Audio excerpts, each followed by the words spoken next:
Hello every friends, welcome to all in all sports.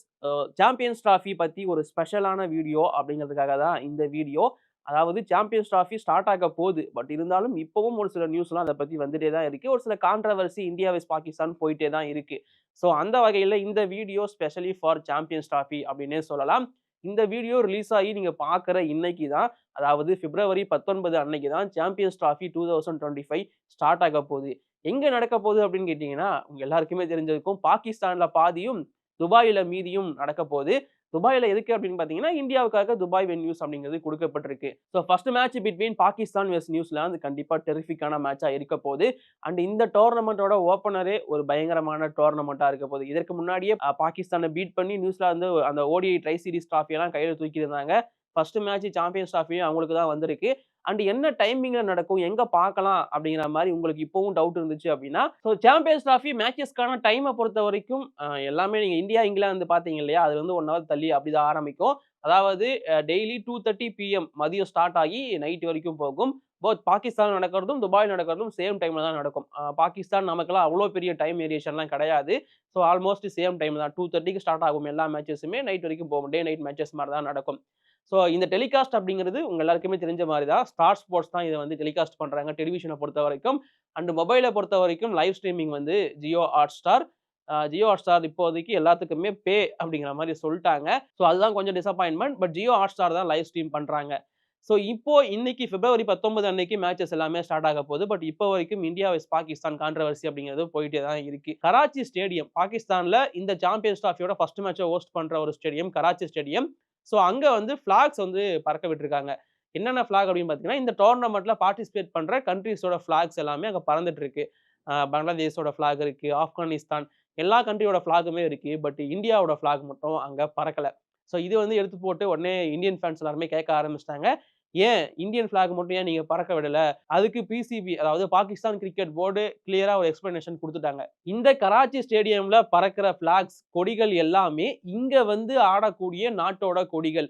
நீங்க வந்து இங்க ஆடுங்க. அதுக்கப்புறம் உங்க கொடிய பறக்க விடுறோம் அப்படிங்கிற மாரி பிசிபி சொல்ட்டாங்க. அவங்க சொல்றதுல என்ன தப்பு இருக்கு? நாம அங்க போய் ஆடவே மாட்டோம் அப்படிங்கிறத சொல்ட்டோம். அப்புறம் நம்ம கொடி அங்க பறக்கலன்னு கேட்டா என்ன நியாயம்? ஸோ அதுதான் சிம்பிளுங்க. பாகிஸ்தான் முடிவு நீங்க வந்து ஆடலன்னா உங்க கொடி பறக்காது அவ்வளவுதான். கராச்சி ஸ்டேடியம்ல எந்தெந்த டீம் ஆடுதோ அவங்க கொடி தான் பறக்கும். நாட் ஒன்லி இந்த ஸ்டேடியம் 3 ஸ்டேடியம் நடக்க போகுது. அப்படியே முடிச்சுட்டு அடுத்த நியூஸ் பக்கம் வந்தோம் அப்படின்னா, ஷிகர் தவான் உங்க எல்லாருக்குமே தெரிஞ்சிருக்கும். இந்தியாவோட ஐசிசி டோர்னமெண்டோட ராஜா அப்படின்னு நான் சொல்லுவேன். அண்ட் இந்த சாம்பியன்ஸ் டிராஃபில தொடர்ந்து 2 முறை கோல்டன் பேட் வாங்கின ஒரே பிளேயர் ஷிகர் தவான் தான். அவர் இப்ப ரிட்டயர்மெண்ட் அனௌன்ஸ் பண்ணிட்டாரு. விகாஸ் டீம்ல பெருசா வாய்ப்புகள் கிடைக்கல.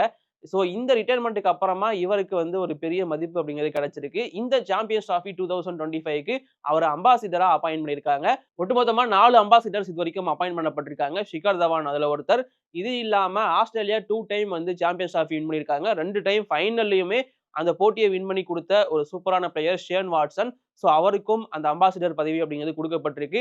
அண்ட் 2017 சாம்பியன்ஸ் டிராஃபியை பாகிஸ்தானுக்கு வின் பண்ணி கொடுத்த சர்ஃப்ராஸ் அகமது அந்த கேப்டனுக்கும் அந்த அம்பாசிடர் அப்படிங்கிற பதவி கொடுக்கப்பட்டிருக்கு. அண்ட் தென் நியூசிலாந்தை சேர்ந்த Tim Southee senior pacer. So அவருக்கும் அம்பாசிடர் அப்படிங்கிற அந்த பதவி கொடுக்கப்பட்டிருக்கு. ஸோ இந்த 4 பேரும் தான் சாம்பியன்ஸ் டிராஃபி 2025யோட அம்பாசிடர்ஸ் அப்படின்னு அனௌன்ஸ் பண்ணப்பட்டிருக்கு.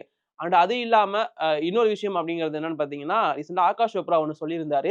ஆக்சுவலி அது உண்மையும் கூட. என்ன அப்படின்னு பார்த்தீங்கன்னா, விராட் கோலி, ரவீந்திர ஜடேஜா அண்ட் ரோஹித் சர்மா இந்த 3 சீனியர் பிளேயர்ஸுக்கும் இது மேக்ஸிமம் கடைசி ஒரு ஐசிசி ஈவென்ட்டா இருக்கலாம். ஸோ இதுவரைக்கும் ரோஹித் சர்மா 17 ஐசிசி ஈவென்ட்ல பார்ட்டிசிபேட் பண்ணியிருக்காருன்னு நினைக்கிறேன். 2007ல ஆரம்பிச்சு. அண்ட் விராட் கோலியும் நிறைய பார்ட்டிசிபேட் பண்ணியிருக்காரு. ஜடேஜாவும் நிறைய பண்ணியிருக்காரு. பட் இந்த சாம்பியன்ஸ் டிராஃபி 2025 அப்படிங்கிறது இந்த 3 பேருக்கும் கடைசியா இருக்கலாம். கடைசி ஐசிசி ஈவென்ட்டா இருக்கலாம் அப்படிங்கிற மாதிரி சொல்லியிருந்தாரு. இன்ஃபேக்ட் அதை யோசிச்சு பார்த்தா அதான் உண்மையும் கூட. மேபி இந்த சாம்பியன்ஸ் டிராஃபி 2025 அவங்க வின் பண்ணதுக்கு அப்புறமா அவங்க ரிட்டயர்மெண்ட் அனௌன்ஸ் பண்றது கூட வாய்ப்பு அதிகமா இருக்கு அப்படின்னு எக்ஸ்பெக்ட் பண்ணப்படுது. ஸோ உங்களோட ஒப்பீனியன் என்ன? ரிட்டயர்மெண்ட் அனௌன்ஸ் பண்ணுமா? இல்ல அடுத்த வேர்ல்டு கப் வரைக்கும் இருக்கணுமா? உங்களோட ஒப்பீனியன் மறக்காம கீழ கமெண்ட் பண்ணுங்க. அண்ட் இது இல்லாம ஒரு கபடி நியூஸ மட்டும் நான் உள்ள ஆட் பண்ணிக்கிறேன்.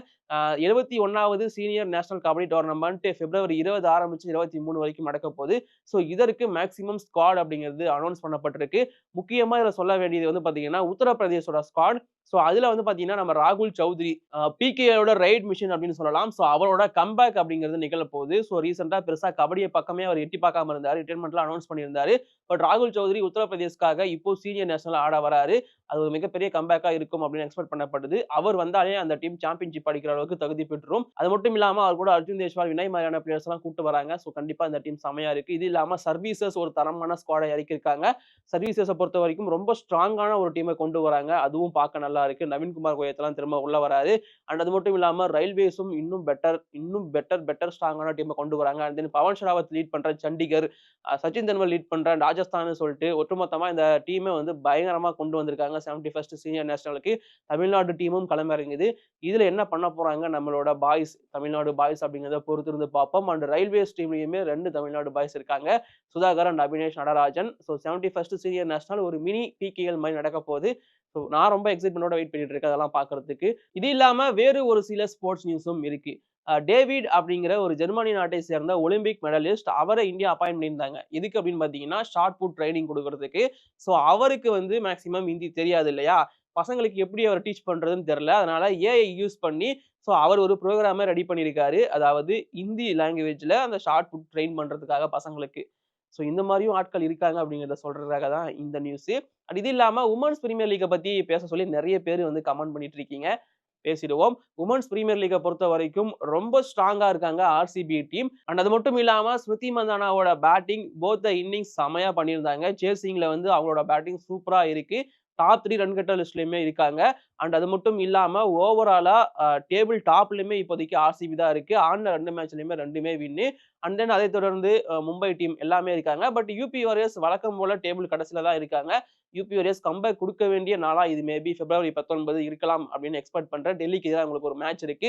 ஓவராலா ஆக்சுவலி ஐபிஎலுக்கு எந்த விதத்திலுமே குறையில்லாம உமன்ஸ் பிரீமியர் லீக்குமே நடந்துட்டு இருக்கு. எனக்கு ரொம்ப ஹாப்பியா இருக்கு. அண்ட் இது வரைக்கும் நடந்த மேட்சஸ் மட்டும் இல்லாம இதுக்கப்புறமா நடக்கக்கூடிய மேட்சஸும் செம்ம இன்ட்ரெஸ்டிங்கா இருக்கும். ஸோ கண்டிப்பா மிஸ் பண்ணாம பாருங்க. டெய்லி நம்ம அதை பத்தி ரிவ்யூ போடுறதோ இல்லை அப்டேட் பண்றதோ கொஞ்சம் கஷ்டம் தான். பட் நான் முடிஞ்ச அளவுக்கு உங்களுக்காக அதை கவர் பண்ண நான் நினைக்கிறேன். அண்ட் அது மட்டும் இல்லாம தமிழ்நாட்டுக்கு ஒரு ரொம்ப சூப்பரான ஒரு விஷயம் நடந்திருக்கு. தமிழகத்தை சேர்ந்த கமலினி ஜி, அவங்க வந்து மும்பை இந்தியன்ஸ்க்காக டெபியூட் பண்ணியிருந்தாங்க நேத்து நடந்த மேட்ச்ல. ஆக்சுவலி அந்த போட்டியில அவங்களுக்கு பேட்டிங் ஆட வாய்ப்பு கிடைக்கல, கீப்பிங் அவங்க பண்ணல. இந்த கமலினி தான் இந்த உமன்ஸ் பிரீமியர் லீகை பொறுத்த வரைக்கும் டெபியூட் ஆகிற யங்கஸ்ட் கேர்ள். அதுவும் மும்பை இந்தியன்ஸ்க்காக 16 வருஷம் 213 நாட்கள் இவங்களோட ஏஜ். இவங்க டெபியூட் பண்றப்போ ரொம்ப ரொம்ப யங்கஸ்ட். பெருசா வாய்ப்பு அப்படிங்கிறது கிடைக்கல அவங்களோட பேட்டிங்கை ப்ரூவ் பண்றதுக்கு. பட் கண்டிப்பா அடுத்தடுத்த போட்டிகள்ல கிடைக்கும்னு நான் நம்புறேன். ப்ரூவ் பண்ணுவாங்கன்னு நான் நம்புறேன். கூடிய சீக்கிரம் அவங்களோட இன்டர்வியூ நம்ம சேனல்ல உங்களுக்காக அவைலபிளா இருக்கும். அதற்கு மறக்காம நம்ம சேனலை சப்ஸ்கிரைப் பண்ணி வச்சுக்கோங்க. உங்க சப்போர்ட் எங்களுக்காக கொடுங்க. தேங்க்யூ.